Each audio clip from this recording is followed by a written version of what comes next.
أكبر ولله الحمد. الله أكبر الله أكبر الله أكبر. لا إله إلا الله الله أكبر الله أكبر ولله الحمد. الله أكبر الله أكبر الله أكبر. لا إله إلا الله والله أكبر. الله أكبر ولله الحمد. والحمد لله. الحمد لله بنعمته وكرامه. Alhamdulillah, segala puji bagi Allah atas kemuliaan yang Allah berikan kepada kita semua. Masih kita bisa menunaikan ibadah salatul Id, ibadah yang mungkin tidak pernah dirasakan kaum muslimin sebelumnya dan mungkin setelahnya tidak ada. Spesial ibadah Ramadan dan Id kita ini dalam keadaan kita mendapati wabah virus corona. Rahimani wa rahimakumullah jami'an.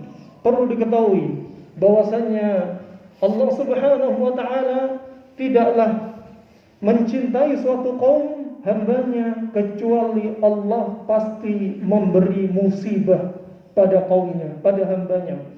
Sebagaimana Nabi sallallahu alaihi wasallam telah bersabda dalam riwayat Imam Muslim, "Innallaha idza ahabba qauman ibtalahum faman sabara falahu sabr wa man jazaa falahu al-jazaa." Sesungguhnya Allah Subhanahu wa taala jika mencintai suatu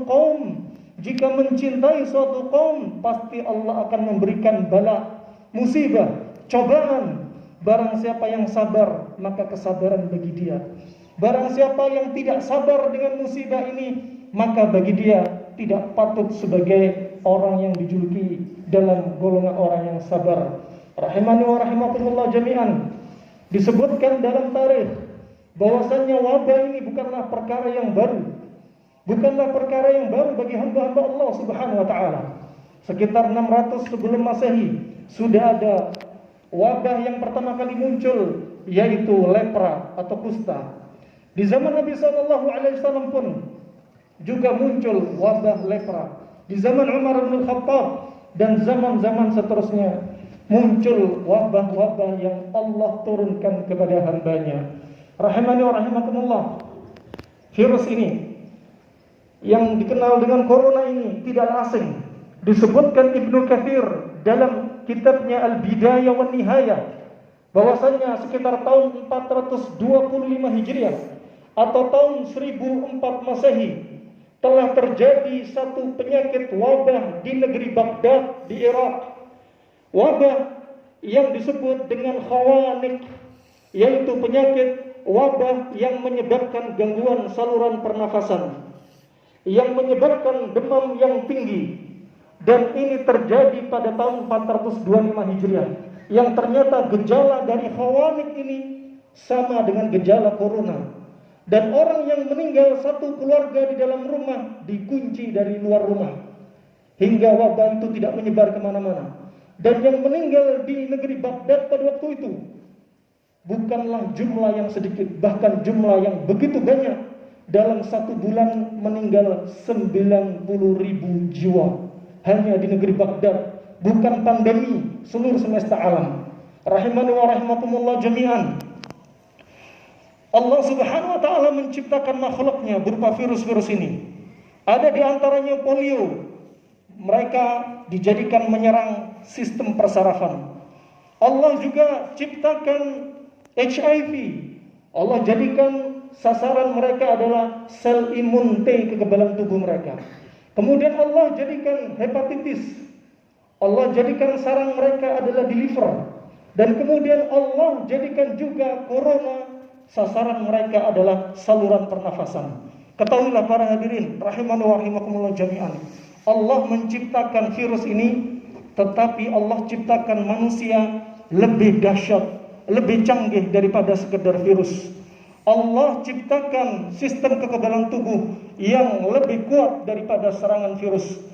Nabi SAW telah bersabda dari Abu Hurairah radhiyallahu anhu, riwayat Imam Bukhari, dalam sabdanya, "Ma anzalallahu da'an illa anzalalahu syifaan." Allah tidak akan menurunkan penyakit kecuali Allah akan turunkan obatnya. Dan para dokter di masa lalu dan dokter di masa sekarang mereka sepakat virus tidak ada obatnya. Tetapi hakikatnya yang Allah jadikan obat adalah sistem kekebalan tubuh kita. Rahimani wa rahimakumullah jami'an. Maka hendaknya kita bertawakal kepada Allah Subhanahu wa taala. Sebagaimana dalam surat Al-Furqan ayat 58 Allah telah berfirman, "Wa tawakkal 'alal hayyil ladzi la yamut." Bertawakkallah kalian kepada yang Maha Hidup, tidak pernah mati selamanya, yaitu Allah Subhanahu wa taala. Adapun virus corona akan ada saatnya mati dan diangkat oleh Allah Subhanahu wa taala. Adapun manusia ada saatnya mati dan diangkat oleh Allah Subhanahu wa taala. Tapi kalau kita bertawakal kepada Allah Subhanahu wa taala, Allah akan mencukupkan kita. Sebagaimana surat At-Talaq ayat yang ketiga Allah berfirman, "Wa may yatawakkal 'ala Allah fa huwa hasbuh." Barang siapa yang bertawakal kepada Allah, maka Allah sebagai pencukup. Allah akan mencukupkan segala urusan dia. Tawakal telah disebutkan di dalam Al-Quran sekitar 70 kali lafaz tawakal, menunjukkan bahwasanya tawakal kita kepada Allah adalah amrun wajib, perkara yang wajib kita lakukan, yaitu bertawakal kepada Allah Subhanahu wa taala. Ketika menghadapi wabah juga demikian, kita harus bertawakal kepada Allah. Tidak boleh kita ekstrem kanan, tidak boleh kita ekstrem kiri. Siapa mereka yang ekstrem kanan? Mereka yang terlalu berlebihan menghadapi virus, sehingga timbul was-was, sehingga timbul paranoid, sehingga timbul stres, sehingga timbul depresi dan gundah gulana kesedihan yang berkepanjangan. Adapun orang yang ekstrem kiri, mereka yang sama sekali tidak takut dengan virus corona, sama sekali tidak mengambil sebab bagaimana penularan virus ini terjadi.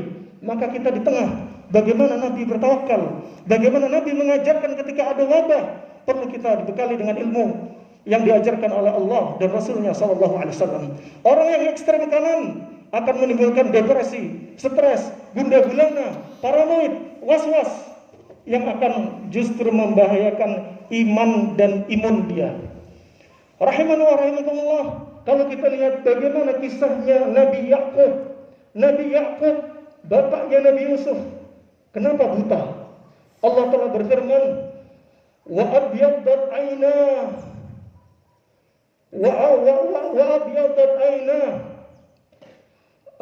abyaddat aynah, katanya Allah Subhanahu wa taala bahwasanya kedua mata Nabi Yakub itu memutih, buta. Minal huzni fahuwa kadhim. Kenapa buta? Karena sedih yang berkepanjangan, sedih yang berlebihan, sedih yang ekstrem kanan, karena sedih yang menumpuk. Kenapa? Ditinggal oleh anaknya yang paling disayangi Nabi Yusuf alaihissalam. Kemudian anaknya yang mirip dengan mukanya Nabi Yusuf yang begitu tampan, dikatakan Benyamin, juga hilang. Kemudian Nabi Yusuf sedih sekitar 30 tahun.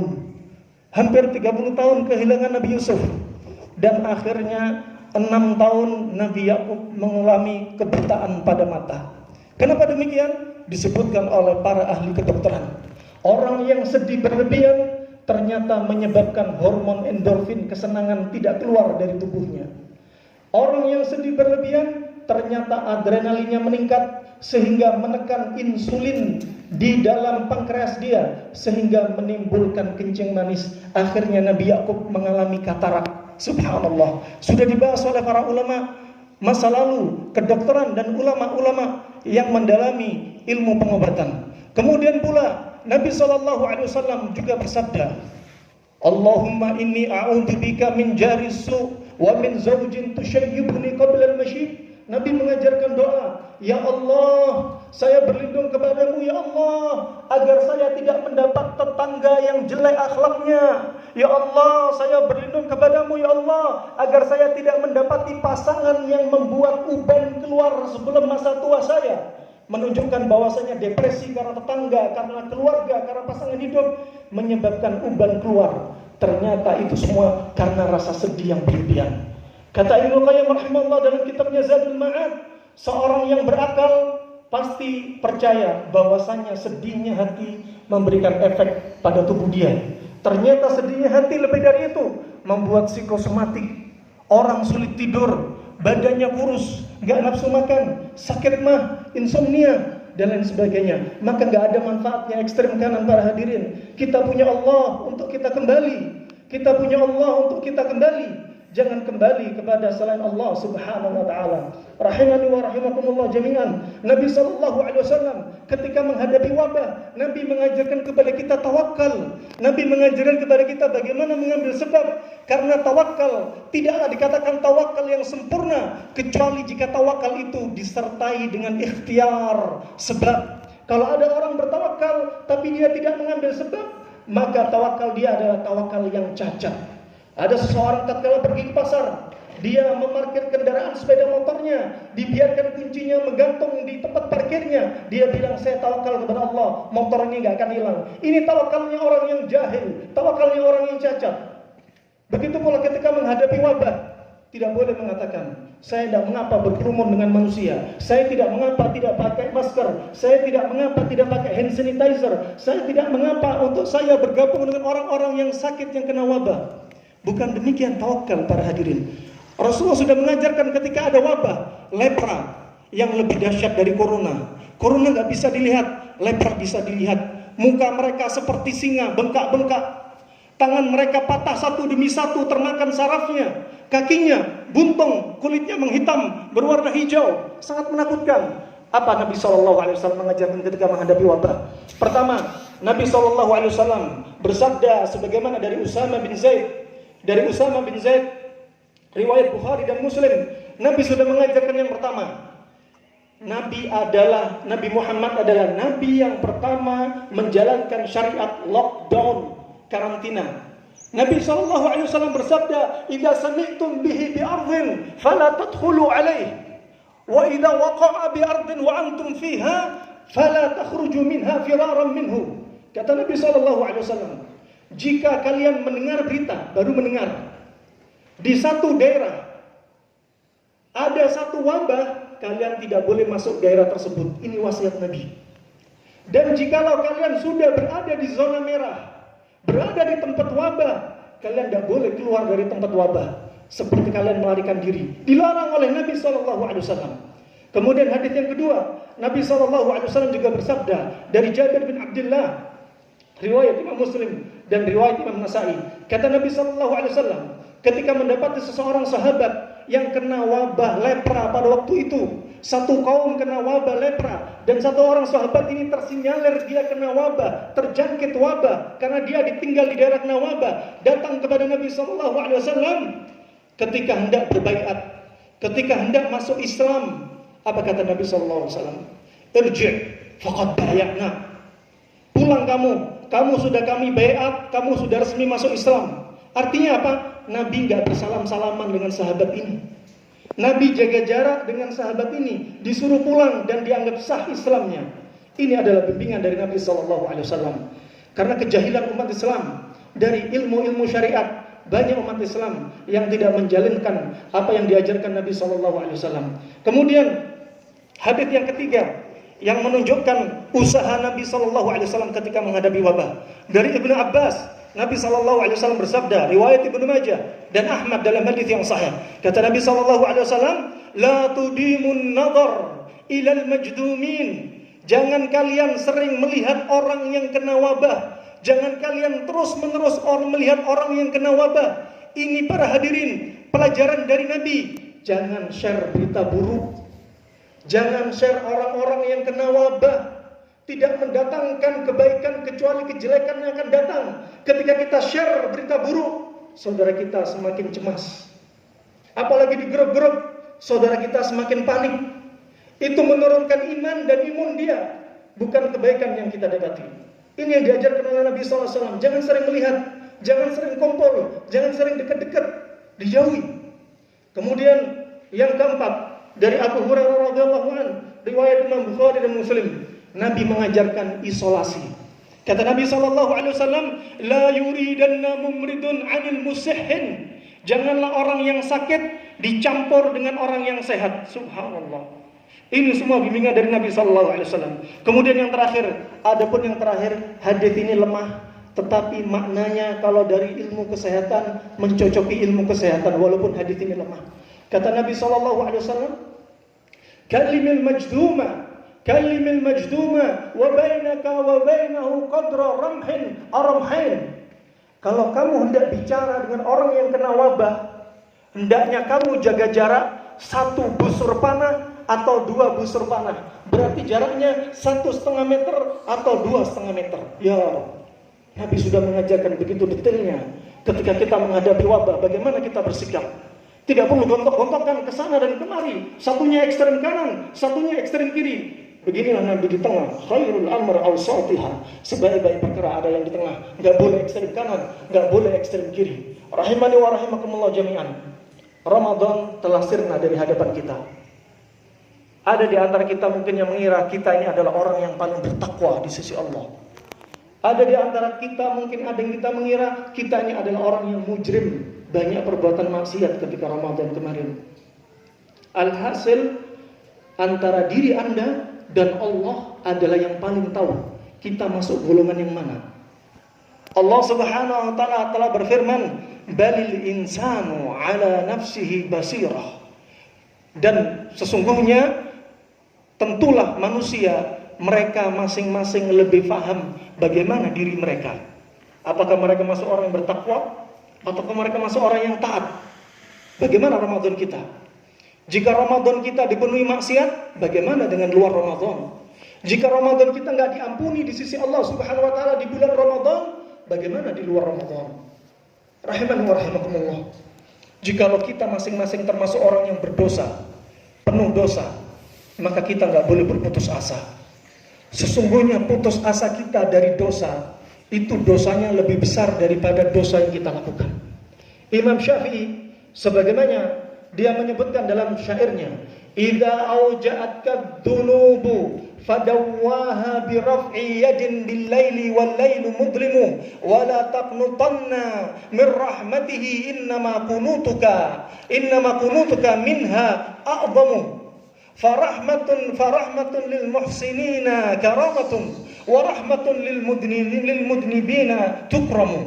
Kata Imam Syafi'i rahimahullah, jikalau dosa itu telah membuat kamu sakit, maka angkatlah tangan kita, obatilah diri kita karena dosa yang bikin kita sakit dengan mengangkat tangan kita di kegelapan malam. Karena seringnya kita berbuat dosa di kegelapan malam, dan malam itu sangat gelap, kata Imam Syafi'i rahimahullah.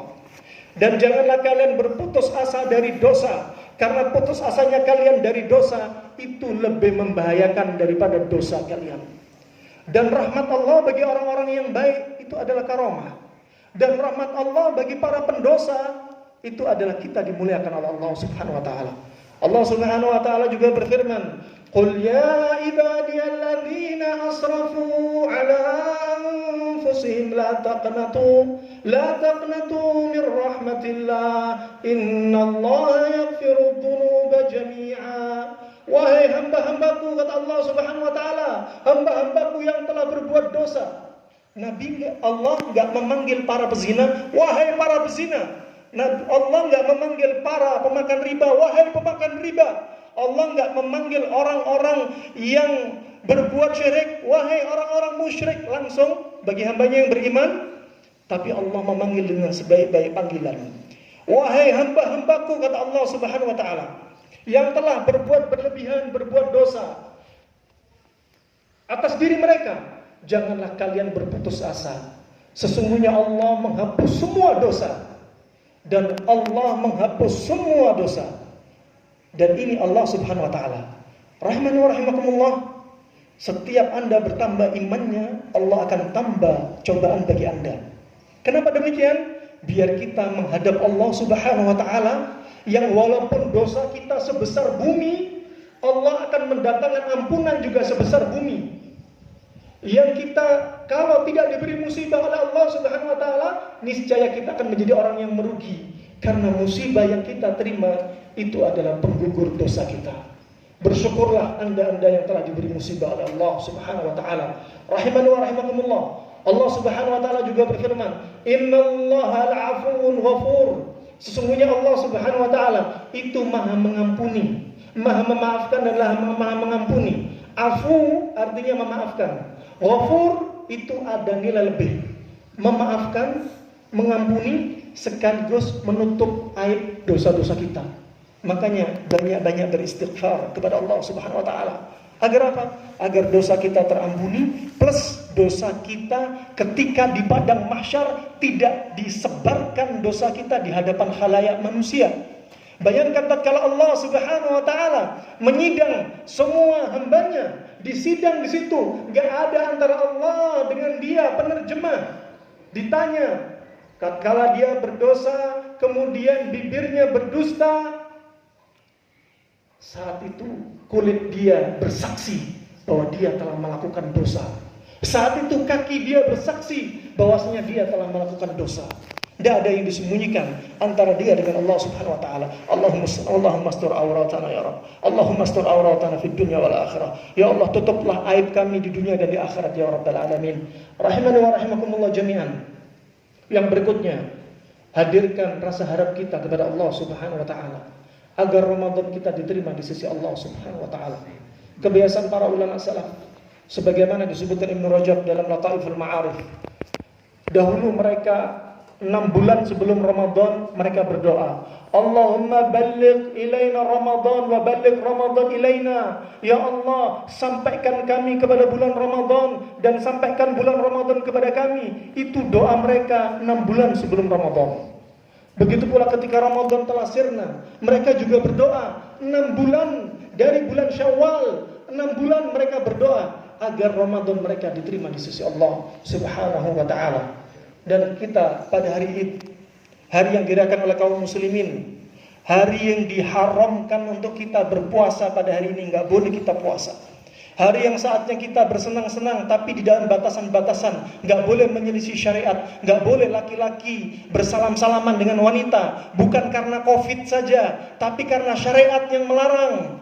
Kata Nabi SAW, demi Allah, ditusuk kepala manusia dengan jarum dari besi itu lebih baik daripada seorang laki-laki bersalam-salaman dengan wanita. Saat ini kita nggak boleh salam-salaman selamanya antara laki-laki dan wanita yang bukan mahramnya.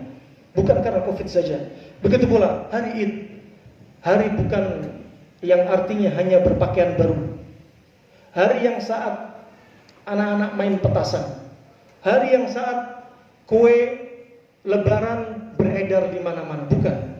Sebagaimana dikatakan Al-Hasan Al-Basri, kullu yawm la na'si fahuwa 'id wa kullu yawm yaqta'uhu al-mu'min bi dzikrillah wa ta'atillah wa syukrillah fahuwa lahu 'id.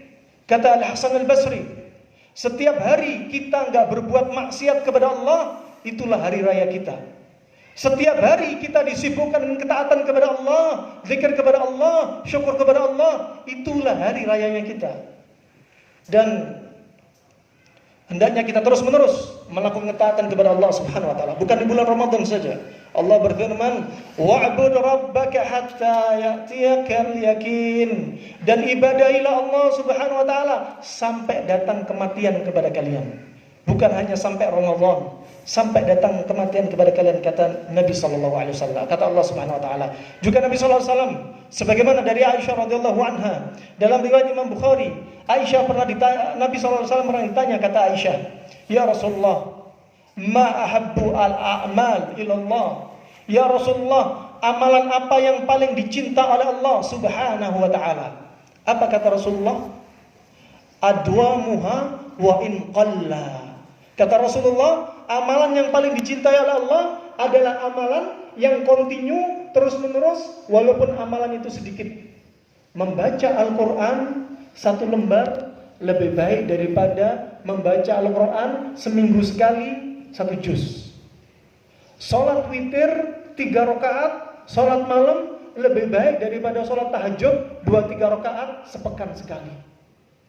Sedekah setiap hari lebih baik daripada sedekah setahun sekali, walaupun miliaran rupiah. Ya. Berbuat baik setiap hari kepada anak istri kita, tetangga kita, lebih baik daripada kita ceramah seminggu sekali. Rahimani wa rahimakumullah. Amalan sedikit tapi rutin lebih dicinta di sisi Allah daripada amalannya banyak tapi jarang dilakukan. Dan bertekadlah, bersemangatlah untuk amalan itu diterima di sisi Allah. Jangan bertekad banyak-banyakan amalan. Jangan sampai kita tidur dalam keadaan kita merasa tenang dari makar Allah. Jangan sampai kita tidur, kita sudah merasa puas dengan ibadah kepada Allah. Kita sudah cukup amalan yang kita lakukan di siang hari. Jika kita mati dalam keadaan kita tidur, kita sudah dijamin masuk surga. Ini tidurnya orang yang tertipu. Tidurnya orang pelaku maksiat. Dalam keadaan dia taubat kepada Allah, dalam keadaan dia takut kepada Allah, itu lebih baik daripada tidurnya orang yang merasa berbuat taat kepada Allah Subhanahu wa taala. Kemudian yang ketujuh, rahmatullah. Sebelum terakhir, kita wasiatkan bahwasanya setelah bulan Ramadan ada puasa 6 hari di bulan Syawal.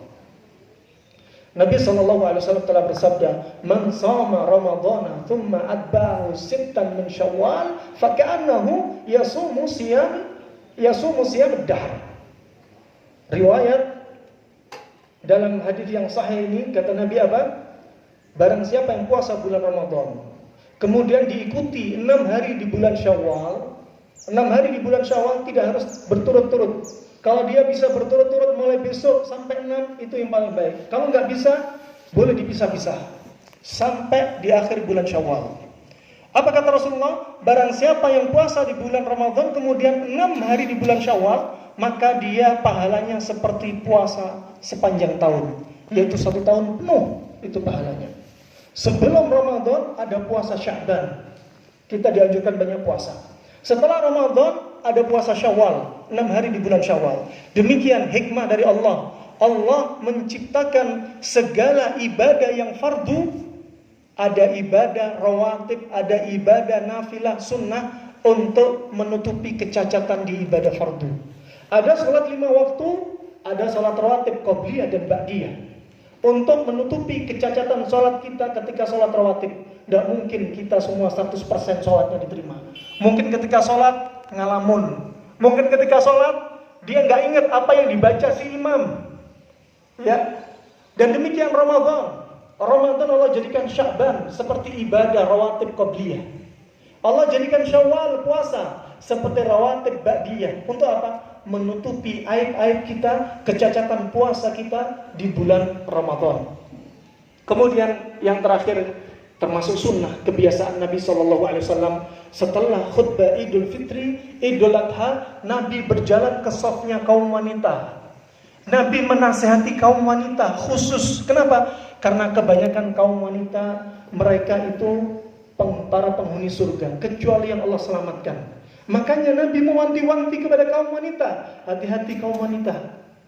Jangan sampai seperti mereka-mereka yang sudah dicap jadi penghuni surga. Sehingga Nabi yang begitu sayangnya kepada umatnya mengingatkan, menasihati.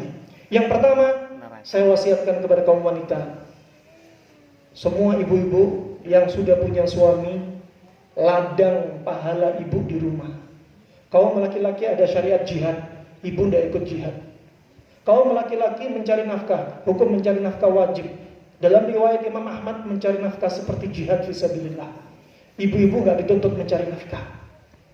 Kemudian Rasulullah ketika mendapati seorang wanita yang baru menikah, wanita ini dipanggil oleh Rasulullah. Apa kata Rasulullah? Fulanah, wahai saudariku wanita, suamimu itu huwa jannatuki wa naruki. Suami kamu itu bisa jadi neraka bagi kamu, juga bisa jadi surga bagi kamu. Surga istri di rumah, jangan jauh-jauh. Kemudian hadis yang kedua, saya ingatkan kepada kaum wanita. Nabi SAW telah bersabda, kabar gembira bagi kaum wanita. Dalam hadis yang diriwayatkan Ibnu Hibban dari Abu Hurairah, disahihkan Syekh Albani dalam Adabuz Zifaf. Kata Rasulullah SAW, "Idza salatil mar'atu khamsaha wa shamat syahraha wa hasanat farjaha wa ata'at ba'laha dakhalat jannah ayyaha sya'a min abwabil jannah." Kata Nabi SAW, ini amalan ringan, kabar gembira bagi kaum wanita. Jika kaum wanita sudah sholat 5 waktu, Nabi nggak bilang sholat rawatibnya, nggak bilang sholat qiyamul lail, nggak bilang sholat tahajud, hanya sholat 5 waktu. Wasama syahraha, dan hanya sholat dan puasa Ramadan. Gak bilang puasa Syawal, puasa Ayyamul Bid, puasa Senin Kemis, hanya puasa Ramadan. Wa hasanat farjaha, dan menjaga kemaluannya. Alhamdulillah ibu-ibu semua menjaga kemaluannya. Ya. Dan yang keempat, ini yang agak berat bagi kaum wanita kecuali Allah berikan taufik, wa ata'at ba'laha, dan jikalau ibu-ibu mentaati suaminya. Terutama apa? Taat dalam perkara yang baik. Kalau suaminya memerintah maksiat, jangan ditaati. Apa kata Rasulullah? Jika 4 hal ini sudah dilakukan, kabar gembira bagi ibu-ibu, masuk surga silahkan. Di mana saja ibu mau memilih pintu surga. Ya Allah, pintu surga ada 8. Silahkan ibu pilih. Kemudian yang ketiga, hadis Nabi SAW dalam riwayat Imam Ahmad dan Ibnu Majah disahihkan Syekh Albani. Kata Nabi SAW berwasiat kepada kaum wanita, la tu'dhi imra'atun zawjaha fid dunya. Janganlah para istri itu mendolimi, mengganggu, mencaci, mencela, menyakiti suaminya di dunia. Ini apa? Nasihat Nabi. Kemudian apa kata Nabi SAW? Illa qalat zawjatuhu min huril 'ain. Jika suaminya diganggu, maka calon-calon istri dia dari kaum bidadari di langit sambil mengintip para suami yang dizalimi oleh istri-istrinya di dunia. Apa doa para bidadari? Qatalakillah. Semoga Allah memerangi kamu wahai para istri. Ya subhanallah. Kemudian bidadari ini berkata, fa innama huwa indaki dakhil yushiku ayufarriqaki ilaina. Sesungguhnya suami-suami kamu wahai para istri di dunia itu hanya seperti seorang tamu yang hanya mampir, sebentar lagi dia akan kami jemput bersama para bidadari. Hati-hati ibu-ibu. Orang yang paling banyak pendek umurnya kaum laki-laki. Orang yang dilahirkan di muka bumi sekarang kebanyakannya adalah wanita. Perbandingan laki sama wanita sudah 1:10. Di zaman keluarnya Dajjal, perbandingan laki dan wanita 1:40. Sebentar lagi hari kiamat. Manfaatkan rumah Anda sebagai ladang surga Anda. Nasihat yang terakhir dari Nabi SAW, dari riwayat Daruqutni disahkan Syekh Albani. Kata Nabi SAW, dia berkata kepada kaum pria, ala ukhbirukum binisaikum min ahlil jannah. Maukah kalian wahai para sahabatku, kukabarkan kepada kalian calon-calon istri kalian di dunia yang akan menjadi wanita di surga. Kaum wanita jika soleha di dunia, mereka adalah jadi pemimpinnya para bidadari. Bidadari sudah cantik, disebutkan putihnya, gak ada yang menyamai putihnya dari istrinya Adam, Hawa alaihassalam, sampai wanita di hari kiamat gak ada yang menyamai putihnya bidadari. Disebutkan dalam riwayat sampai otaknya, pembuluh darahnya kelihatan saking putihnya. Sampai disebutkan dalam riwayat jin dan manusia gak pernah menyentuh bidadari kecuali mereka berhak bagi suaminya nanti. Dan wanita yang salehah mereka lebih cantik daripada bidadari. Kemudian Nabi bersabda, maukah kalian ku beritahu istri-istri kalian yang akan menjadi penghuni surga? Kemudian apa kata para sahabat? Bala ya Rasulullah, tentu ya Rasulullah, kami ingin tahu bagaimana istri kami di rumah akan menjadi penghuni surga, akan menjadi pemimpin bidadari kami nanti. Apa kata Rasulullah? Al-wadud, seorang istri yang sayang kepada suami, istri yang sayang kepada anak. Al-walud, seorang istri yang punya banyak anak. Anak jangan dibatasi. Rasulullah sangat bangga dengan anaknya, kaumnya yang sangat banyak. Dan yang ketiga, al-a'ud, istri yang mendatangkan manfaat kepada suami. Jika diajak untuk melayani suami, walaupun dia sibuk membersihkan rumah, cuci piring dalam keadaan dia lelah, dia langsung menerima ajakan suami untuk diranjangnya, tidak menolak sekalipun. Inilah calon istri-istri penghuni surga. Kemudian yang terakhir apa kata Nabi SAW? Allati idza dulimat qalat hada yadi fawqa yadik la asyuru ghamdan hatta tarda. Ini yang paling berat bagi kaum wanita. Mungkin 3 tadi masih bisa dilakukan. Yang terakhir kali ini sangat berat. Apa kata Rasulullah? Seorang istri jika didolimi suami, dia berkata, wahai suamiku, ini 2 tanganku, silahkan kau apakan diriku. Aku gak bisa tidur sampai engkau ridho dengan diriku. Ya subhanallah.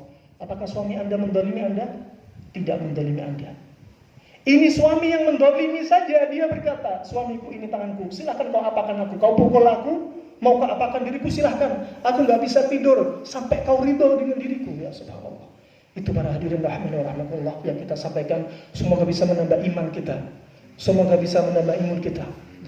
Allahumma rfa'anna al-bala, al-virus, al-corona, wal-waba, wal-ghala, wal-fitan. Ya Allah, angkatlah wabah virus corona ini. Ya Allah, angkatlah segala sesuatu, harga-harga yang mahal di muka bumi ini. Ya Allah, angkatlah fitnah-fitnah ini yang nampak atau tidak nampak, ya Rabb. Allahumma shfi mardana wa mardal muslimin. Ya Allah, sembuhkan orang-orang yang sakit di antara kami, dan sembuhkan saudara-saudara kita dari kalangan kaum muslimin, ya Rabbal alamin. Allahumma ighfir lana ya Rabb, Allahumma ighfir lana ya Rabb, Allahumma ighfir lana ya Rabb, Allahumma ighfir lana ya Rabb. ربنا ظلمنا أنفسنا وإن لم تغفر لنا وترحمنا لنكونن من الخاسرين ya Rabbal Alamin. Ya Allah, kami telah banyak berbuat zalim ya Rabb atas diri kami ya Rabb. Jika Engkau tidak memaafkan kami ya Rabb, jika Engkau tidak merahmati kami ya Rabb, sungguh kami termasuk orang-orang yang merugi. La ilaha illa anta subhanaka inni kuntu minadh dhalimin. La ilaha illa anta subhanaka inni kuntu minadh dhalimin. La ilaha illa anta subhanaka inni kuntu minadh dhalimin. Allahumma ighfir lana ya Rabb, Allahumma aqbil taubatana ya Rabb. Ya Allah, terimalah taubat kami ya Rabb. Allahumma aqbil siyamana wa qira'ana wa salatana wa qiyamana ya Rabbal alamin. Allahumma astajib ya Rabbal alamin. Hadza ma aqulu lakum. Jika ada salahnya harap dimaklumi, jika ada benarnya dari Allah semata. Dan sekali lagi, man la yashkurin nas la yashkurillah. Barang siapa tidak bersyukur atas kebaikan manusia, dia termasuk orang yang tidak bersyukur kepada Allah. Kita bersyukur dengan adanya Pak RT, dengan adanya Pak Ramlan, dengan adanya pihak panitia yang menyalakan sholat ini. Wallah, kalau sholat ini nggak ditegakkan, kita wallah sedih. Kalau iktikaf nggak ditegakkan, wallah diri kita sedih. Sedih di atas sedih. Sangat menyiksa. Alhamdulillah kita bisa hidupkan malam-malam Ramadan. Alhamdulillah kita bisa berjumpa, beribadah dalam keadaan wabah menimpa kita. Wa sallallahu alaihi wa ala alihi wa sahbihi ajmain. Subhanakallahumma wa bihamdika asyhadu an la ilaha illa anta astaghfiruka wa atubu ilaik. Wassalamu alaikum warahmatullahi wabarakatuh.